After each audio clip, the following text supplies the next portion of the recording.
Good afternoon. Afternoon na dito. So, magluluto ako ngayon ng laswa. Meron akong kalabasa, talong, at okra. Ampalaya, yan sibuyas at kamatis.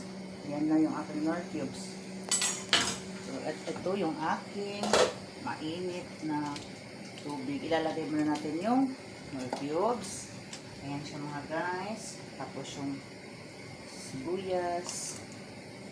Ito lang yung ulam namin ngayon kasi kahapon manok kami. At mayroon pa rin kami manok ngayon. So, initin lang namin yon. Ayan, at saka kamatis. So, ayan siya mga guys. Hayaan muna natin kumulo yan. At tatakpan natin yun. I-pause mo lang ka. So, ayan siya mga guys. Kumulo na. Ilalagay ko yung aking mga gulay. Yan mga guys. Wala nang ibang ano-ano pa.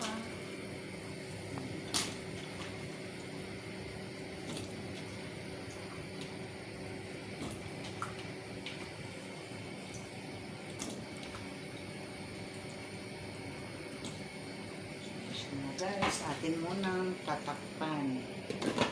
I-post mo lang. So, ayan na siya mga guys. Yung aking laswa. So, ilalagay ko na guys yung aking ito. Yan. Ang palaya.